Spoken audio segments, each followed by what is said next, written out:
Well, you have to use your imagination on these two. But I was going to show you that there's a game there. For some reason, well, it's Vista. I haven't put my XP upgrade back on here yet.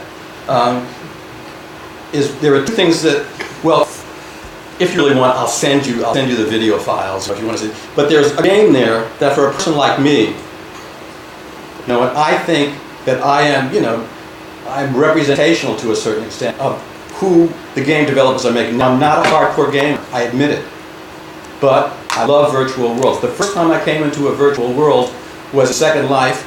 Somehow I skipped the orientation.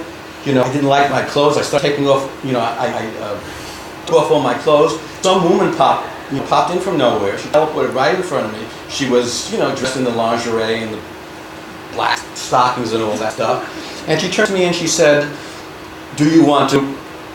And you'll fill in the rest. And, the avatars are neuter, so I couldn't understand what you expected of me. Here, I thought I was hiding behind a rock to change, and this woman was telling me that she wants to engage in sexual congress.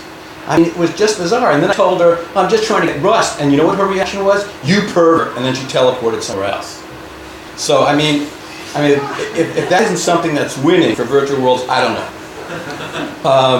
But Parsec is a game that I think everybody should be. That's the kind of game that appeals to someone like me. Now, it wasn't designed as a game, specifically designed as an installation. Now, what Parsec is basically, it's seven people go into a large sphere.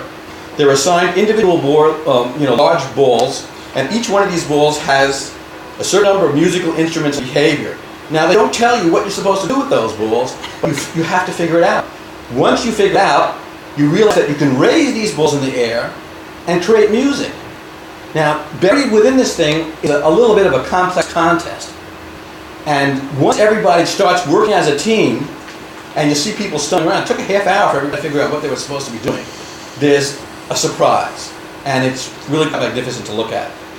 The other thing is from Metaverse, but Multiverse, which is a platform that I imagine some of you know about. I think Corey has a pretty good deal there because it's open source, and you don't have to pay anything until you start getting money.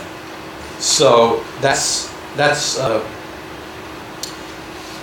pretty much it. Now, just want to give you these, to end my talk, I want to give you some things that that I like, that I think that have potential. One of them is it's strange. This thing was built. It was a partnership between System and Parliament Health. Now they didn't know it. They don't think it was a game. They think it was demonstrating this new, very efficient hospital where you get an operation, and they put you on a conveyor belt and you go to another place, and the doctor on a screen asks you, how are you? But this is me sitting up in bed. Now, I created my own backstory for this because I think, that game where the kids put the little things in and the nose lights up?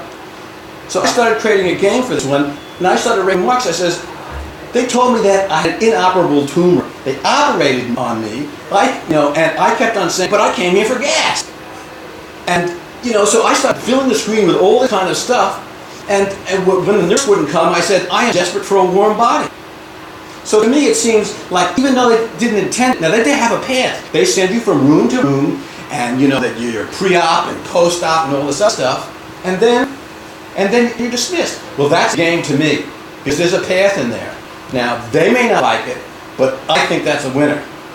Now, this last one over here is a relative new. The one I showed you this is because even within the limitations of Second Life, and Second Life we all has problems, it has scaling problems, putting stuff through node cards to launch them up and render them, it's all a pain, and the in-world tool set they have, well, for people who are used to using Maya, Max, or XSI, well, it just doesn't make you very happy. But these people built a Pac-Man-like game, and although you can't see it, it works pretty damn well, easy to use, it has all the things you're accustomed to. The leader's board, your points, and it can play a single or multiplayer. So that's just about it for me. And now we're going to go on to Cool Effect.